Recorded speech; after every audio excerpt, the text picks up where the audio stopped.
بعض چیزیں ایسی ہیں کہ جن سے روزہ ٹوٹ جاتا ہے اور بعض چیزیں ایسی ہیں کہ جن سے روزہ نہیں ٹوٹتا۔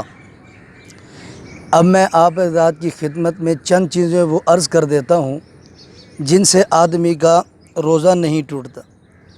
آدمی نے اگر بھول کر کچھ کھا پی لیا تو اس صورت میں بھی انسان کا روزہ نہیں ٹوٹتا۔ بھول کر کے چاہے سحر ہو کر کے بھی کھا لینا تو تب بھی آدمی کا روزہ نہیں ٹوٹتا۔ ایک شخص کو بھول کر کچھ کھاتے پیتے دیکھا تو اگر قدرت ہو، طاقت والا ہو تو اس کو روک دینا چاہیے، ورنہ روکنا بھی نہیں چاہیے۔ اگلا مسئلہ، آپ تھوک نکلنے سے روزہ نہیں ٹوٹتا۔ تھوک اگر کوئی آدمی نکل لے اور چونکہ یہ منہ کے اندر ہی پیدا ہوتا ہے اور منہ کے اندر ہی رہتا ہے تو لہٰذا تھوک کے نکلنے سے روزہ نہیں ٹوٹتا۔ ایک آدمی نے پان کھایا اور پان کھانے کے بعد اس نے اچھی طرح کلی کر لی ہے، اپنے منہ کو صاف کر لیا ہے، اب وہ پک جو ہے وہ رنگین ہے، سرخ ہے، تو اس کی وجہ سے بھی انسان کے روزے کے اوپر کوئی اثر نہیں پڑتا۔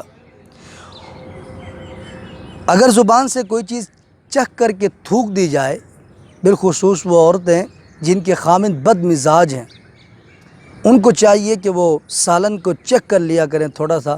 اگر کوئی چیز چکھ کر کے تھوک دی جائے تو اس سے بھی روزے کے اوپر کوئی فرق نہیں پڑتا۔ اسی طرح اور بھی بہت ساری چیزیں ہیں کہ جن سے انسان کے روزے کے اوپر کوئی فرق نہیں پڑتا۔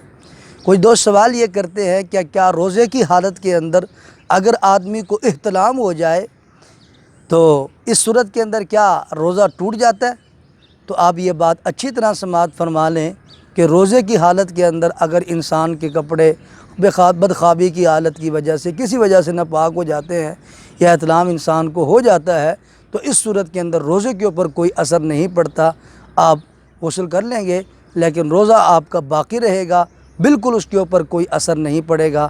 اسی طرح بھی اور بھی بہت سے مسائل ہیں جن کی وجہ سے روزہ ٹوٹ جاتا ہے، پھر قضا بھی لازم ہوتی ہے، کفارے بھی لازم ہوتے ہیں۔ تو اللہ پاک ہمیں یہ بات سمجھنے کی توفیق نصیب فرمائے۔